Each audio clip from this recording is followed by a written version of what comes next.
अस्सलाम वालेकुम। 9th class. आज आप लोगों का टॉपिक है चैप्टर नंबर 5 का वेपर प्रेशर। वेपर प्रेशर क्या होता है? जैसे कि नाम से आपको पता चल रहा है कि वेपर्स की वजह से जो प्रेशर बनेगा उसे हम कहेंगे वेपर प्रेशर। और वेपर्स कैसे बनते हैं? वो लिक्विड से बनते हैं। तो इसकी डेफिनेशन क्या है? The pressure exerted by vapours of a liquid. Pressure जो कि एक्सर्ट हो वेपर्स ऑफ लिक्विड, लिक्विड के वेपर से at equilibrium with the liquid at a particular temperature, एक खास टेम्परेचर पर, is called vapour pressure of a liquid. इसे हम कहेंगे vapour pressure of liquid.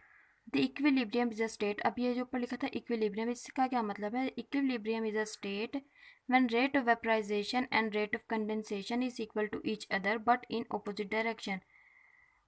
Equilibrium वो स्टेट है जब लिक्विड जो है वेपराइज हो जाएगा, वेपर्स में कन्वर्ट होगा, इसे हम कहेंगे वेपराइजेशन। और जबकि वेपर्स दोबारा लिक्विड में कन्वर्ट हों, जैसे कि आप ये देख रहे हैं लिक्विड कन्वर्ट हो रहा है वेपर्स में, इसे हम कहते हैं वेपराइज होना। ठीक है, उसके बाद यही वेपर्स दोबारा लिक्विड में कन्वर्ट हों, इसे हम कहते हैं कंडेंसेशन। ठीक है, अब हम इसको मज़ीद आगे एक्सप्लेनेशन इसकी पढ़ते हैं। From a open surface of a liquid. अगर एक लिक्विड है उसकी सरफेस ओपन है, मतलब उसके ऊपर हमने कोई कवर नहीं रखा हुआ, ओपन है, जैसे कि दरियाओं में भी होता है और नॉर्मली भी हम पानी अगर ओपन करके रख दें, मॉलिक्यूल्स एवेपोरेट्स, मॉलिक्यूल्स क्या होंगे? वो एवेपोरेट हो जाएंगे, वेपर्स बन जाएंगे, and mix up with air, और मिक्स हो जाएंगे हवा में, हवा के साथ मिक्स हो जाएंगे। But when we close a system, अगर हम उसके ऊपर कोई उस सिस्टम को क्लोज कर दें, यानी कि उसके ऊपर कुछ ढक दें, ठीक है, evaporated molecules start gathering over the liquid. जो एवेपोरेटेड मॉलिक्यूल्स होंगे, जो एवेपोरेट हो रहे हैं, वो इकट्ठा होना शुरू कर देंगे, ठीक है, सरफेस के ऊपर। Initially the vapours condense slowly to return the liquid.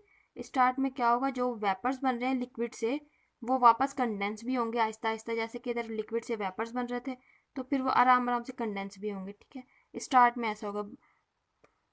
And a stage reaches, और एक स्टेज ऐसी आएगी when the rate of vaporation, जबकि वेपोरेशन का जो रेट है becomes equal to rate of condensation. जितने वेपोराइजेशन होगी उतने ही कंडेंसेशन होगी। जितना लिक्विड जो है वेपर्स बनाएगा उतने ही वेपर्स दोबारा लिक्विड बनेंगे। ये दोनों रेट क्या हो जाएंगे? इक्वल हो जाएंगे। At that stage the number of molecules evaporating will be equal to number of molecules coming back to liquid. This state is called dynamic equilibrium. तो अब ये इधर डायनामिक इक्विलिब्रियम की डेफिनेशन भी होगी। कौन सी स्टेट? जबकि एवेपोराइजेशन एंड कंडेंसेशन इक्वल हो जाएंगी, नंबर ऑफ मॉलिक्यूल्स जो जा रहे हैं वेपोराइज हो रहे हैं उतने ही मॉलिक्यूल्स कमिंग बैक कंडेंस हो रहे हैं वापस, उसे हम कहेंगे डायनामिक इक्विलिब्रियम। अब ये जो इन्होंने एग्जाम इधर दिया एक्सप्लेनेशन, उसकी इधर डायग्राम बनाई हुई है उन्होंने, देख रहे हैं आप, ये इन्होंने सिस्टम को क्लोज कर दिया। ये पानी है जो कि स्टार्ट में पहले वेपोराइज हो रहा है, ठीक है, देख रहे हैं आप, वेपोराइज हो रहा है, इकट्ठा वेपर्स इकट्ठा होने स्टार्ट हो गए हैं, कुछ कुछ ये देख रहे हैं कंडेंसेशन हो रही है, कुछ कुछ वापस भी आ रहे हैं वेपर्स, ठीक है, दोबारा से लिक्विड बन रहे हैं।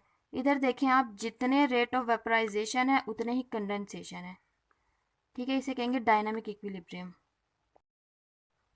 अच्छा, अब ये लिक्विड का जो vapour pressure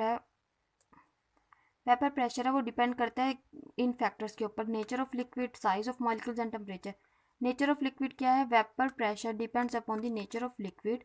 polar liquids have low vapour pressure, जो पोलर लिक्विड होंगे उनका लो वेपर प्रेशर होगा than non polar liquids.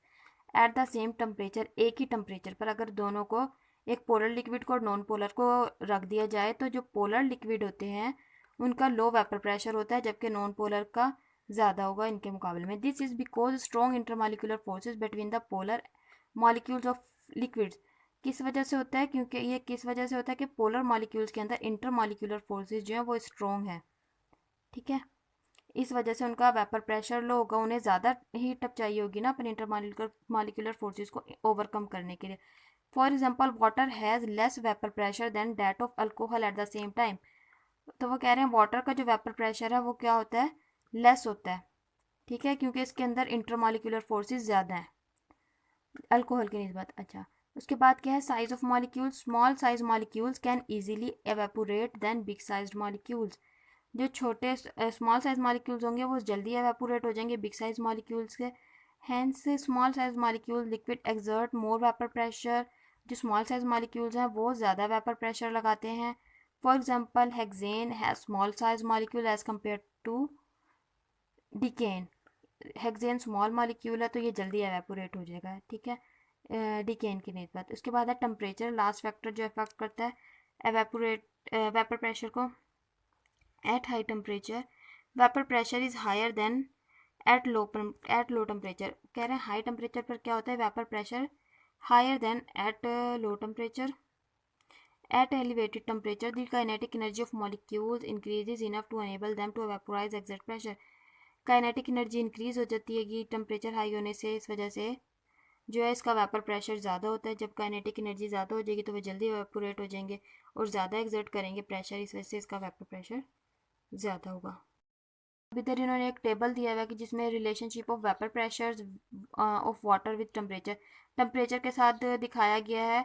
Water का वेपर प्रेशर पहले 0 डिग्री टेम्परेचर था तो उसका वेपर प्रेशर देख रहे हैं आप 4.58 था। जैसे जैसे टेम्परेचर बढ़ाते गए इनका वेपर प्रेशर बढ़ता गया, ठीक है। 100 हो गया तो 760 मिलीमीटर मरकरी हो गया। तो इसमें यही दिखाया गया कि जैसे टेम्परेचर बढ़ता जा रहा है वेपर प्रेशर भी बढ़ता जा रहा है। ये टॉपिक आप लोगों ने याद करना है अपना।